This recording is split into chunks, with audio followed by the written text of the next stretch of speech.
Hello दोस्तों, आज हमारा सेकंड क्लास है। तो पहले क्लास में हमने बात किया था रोबोटिक्स के बारे में। रोबोटिक्स क्या है, रोबोटिक्स सीखने के लिए हमें किन किन का नॉलेज होना चाहिए। तो वहाँ पर हमें मिला था, पहले हमें इलेक्ट्रॉनिक्स सीखना होता है, उसके बाद जो मैकेनिकल और जो सॉफ्टवेयर का बात आता है।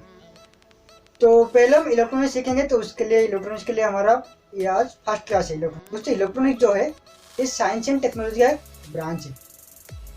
दोस्तों हम जो हैं इलेक्ट्रॉनिक्स में घिरे हुए होते हैं। हम डे टू डे लाइफ में जो भी कुछ यूज करते हैं सब कुछ इलेक्ट्रॉनिक्स का होता है। वो चाहे टीवी हो, मोबाइल हो, या फिर अपना कार हो, बाइक हो, जो भी हो, सभी में इलेक्ट्रॉनिक्स होता है।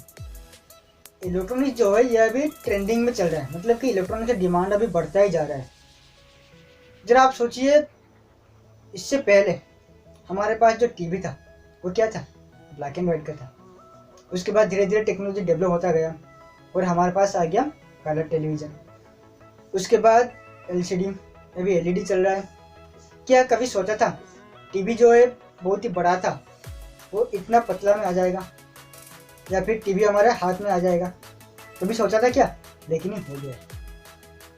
और जो कंप्यूटर, आप जो कंप्यूटर यूज कर रहे हो वो पहले बहुत ही बड़ा था, एक रूम जितना था, फिर उसको डेवलप करके छोटा बनाया गया। जब कंप्यूटर यूज करता था तब कंप्यूटर इतना बड़ा था, मतलब कि मेरे पास एक बड़ा टेबल होता था जिसमें कंप्यूटर रखने के लिए। लेकिन अब क्या हो गया है, अब कंप्यूटर इतना छोटा हो गया है कि हम उसको साथ में भी लेकर घूम रहे हैं। जरा सोचिए टेक्नोलॉजी जो है इलेक्ट्रॉनिक्स का वो कितना डेवलप हो गया है। तो इसलिए इलेक्ट्रॉनिक्स का अभी ट्रेंडिंग चल रहा है, इलेक्ट्रॉनिक्स का अभी रिक्वायरमेंट बढ़ रहा है। तो इसलिए हमें इलेक्ट्रॉनिक्स के ऊपर नॉलेज रखना होगा। तो अब बात करते हैं इलेक्ट्रॉनिक्स का। इलेक्ट्रॉनिक्स हम किसे कहेंगे? दोस्तों इलेक्ट्रॉनिक्स को हम बोल सकते हैं इलेक्ट्रॉन प्लस डायनामिक। ठीक है, इलेक्ट्रॉन प्लस डायनामिक, मतलब कि इलेक्ट्रॉन प्लस डायनामिक मिलकर होता है इलेक्ट्रॉनिक्स। अगर इलेक्ट्रॉन की बात करें तो आपको पता ही होगा एटम, एटम के बारे में आप जानते ही होंगे। एटम के अंदर होता है इलेक्ट्रॉन, एटम के अंदर होता है न्यूक्लियस, जो कि प्रोटॉन और न्यूट्रॉन से बना हुआ होता है। और न्यूक्लियस के चारों ओर इलेक्ट्रॉन जो है वो चक्कर लगाता है। जैसे सूर्य होता है, सूर्य के चारों ओर सारे प्लैनेट चक्कर लगाते हैं, उसी तरह न्यूक्लियस होता है, न्यूक्लियस के चारों ओर इलेक्ट्रॉन जो है वो चक्कर लगाते हैं। ठीक है, तो इस क्लास में एटम के बारे में ज़्यादा कुछ नहीं बोलूँगा, क्योंकि आप लोगों को एटम के बारे में पता ही होगा। अगर आप एटम के बारे में कुछ ज़्यादा जानना चाहते हो तो आप मुझे कमेंट कर सकते हो, मैं उसके ऊपर एक वीडियो बना दूँगा। तो दोस्तों बात करते हैं डायनेमिक का। तो यहाँ पर हम इलेक्ट्रो प्लस डायनामिक इसीलिए लिख रहे हैं क्योंकि इलेक्ट्रॉनिक्स में क्या होता है, इलेक्ट्रॉन जो है वो मूव होता है, वो मूवेबल होता है, वो कभी एक जगह पर कांस्टेंट नहीं रहता है, वो एक जगह से दूसरी जगह फ्लो होता है। इसलिए हम इसको लिखते हैं इलेक्ट्रॉन प्लस डायनामिक। आप एक एग्जांपल ले लीजिए, कंडक्टर। कंडक्टर में इलेक्ट्रॉन फ्लो होता है, जब भी हम कंडक्टर में करंट फ्लो करवाते हैं तो उसमें इलेक्ट्रॉन फ्लो होता है। तो क्या हम उस कंडक्टर को इलेक्ट्रॉनिक्स बोल सकते हैं? हम इलेक्ट्रॉनिक्स किसे बोलेंगे? इलेक्ट्रॉनिक्स में क्या होता है, जहाँ पर हम इलेक्ट्रॉन का जो फ्लो है उसको हम कंट्रोल कर सकते हैं, जहाँ पर हम इलेक्ट्रॉन के फ्लो को कंट्रोल कर सकते हैं, और जहाँ पर हम सेमीकंडक्टर यूज करते हैं। सेमीकंडक्टर एक मटेरियल है, उसके ऊपर हम आगे जानेंगे। तो जहाँ पर हम इलेक्ट्रॉन का फ्लो को कंट्रोल कर सकते हैं और सेमीकंडक्टर यूज करते हो, और जहाँ पर हमारा वोल्टेज रेंज जो है वो 0 to 24 वोल्ट होना चाहिए। अगर वोल्टेज रेंज 24 वोल्ट से ज़्यादा होता है तो वो आता है पावर इलेक्ट्रॉनिक्स केस में। तो दोस्तों इलेक्ट्रॉनिक्स जो है वो बहुत ही तरह का होता है।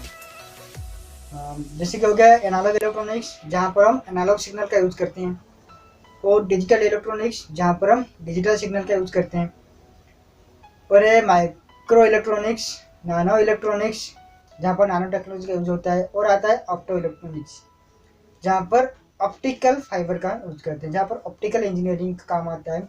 दोस्तों ऑप्टिकल इंजीनियरिंग जो है, ऑप्टो इलेक्ट्रॉनिक जो है, उसका जो डाटा ट्रांसमिशन है वो बहुत ही स्पीड होता है, क्योंकि वहाँ पर हम लाइट का यूज करते हैं। तो ऑप्टिकल इलेक्ट्रॉनिक जो है बहुत ही एडवांस वर्जन अभी चल रहा है। तो अभी जान लेते हैं इलेक्ट्रॉनिक्स का कुछ हिस्ट्री। दोस्तों क्या आपको पता है वर्ल्ड का जो पहला इलेक्ट्रॉनिक्स कंपोनेंट था वो क्या था? वो एक डायोड था और उसका साइज बहुत ही बड़ा था और उसको बनाने के लिए वैक्यूम ट्यूब का यूज किया हुआ था और उसको बनाया था जे फ्लेमिंग ने।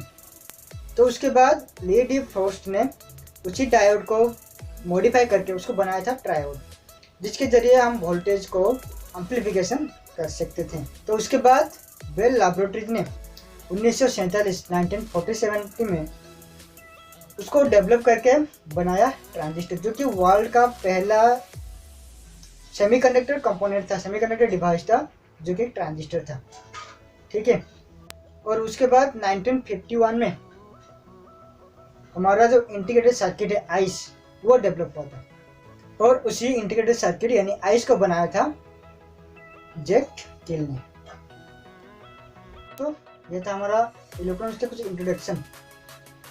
तो अभी दोनों क्लास में, पहले क्लास में मैंने बताया आपको रोबोटिक्स का इंट्रोडक्शन, अभी बताया इलेक्ट्रॉनिक्स का इंट्रोडक्शन। तो दोनों क्लास में मैंने कुछ इंट्रोडक्शन का बात किया।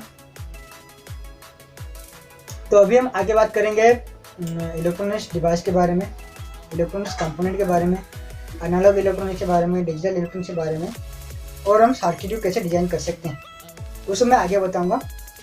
लेकिन आज के क्लास में सिर्फ इंट्रोडक्शन है, क्योंकि मैं चाहता हूं कि जल्दी से जल्दी बहुत सारे स्टूडेंट इस चैनल को ज्वाइन कर जाएं, ताकि सबको पता चल सके इलेक्ट्रॉनिक्स और रोबोटिक्स का कोर्स के बारे में। लेकिन अभी तक बहुत ही कम स्टूडेंट ज्वाइन हुए हैं, तो इसीलिए 2 क्लास में मैंने सिर्फ इंट्रोडक्शन बताया हुआ है। तो मुझे उम्मीद है आप मेरा हेल्प करोगे, इसे शेयर करके अपने फ्रेंड्स को बोलोगे हमारे चैनल को ज्वाइन करने के लिए। अगर ज़्यादा स्टूडेंट ज्वाइन होते हैं तो पढ़ाने के लिए कुछ अलग सा पावर मिलता है। ठीक है दोस्तों, तो मुझे उम्मीद है आप मुझे हेल्प करोगे और मेरे इस वीडियो को आगे भी शेयर करोगे अपने दोस्तों के साथ, ताकि वो भी ज्वाइन हो जाए इस चैनल पर। ठीक है। तो दोस्तों आज के लिए बस इतना ही, जहाँ पर हमने इलेक्ट्रॉनिक्स का कुछ हिस्ट्री और इलेक्ट्रॉनिक्स का इंट्रोडक्शन हमें जाना। तो नेक्स्ट जो क्लास है वहाँ से हम इलेक्ट्रॉनिक्स का क्लास स्टार्ट होगा, जहाँ पर हम सीखेंगे इलेक्ट्रॉनिक्स कंपोनेंट के बारे में जानेंगे और इलेक्ट्रॉनिक का जो सर्किट है उसे हम कैसे डिजाइन कर सकते हैं। ठीक है दोस्तों, अगर आपको वीडियो अच्छा लगा हो तो लाइक और कमेंट जरूर करना। अगर कुछ प्रॉब्लम होता है वीडियो में तो नीचे कमेंट सेक्शन है, वहाँ पर जाके आप कमेंट कर सकते हो।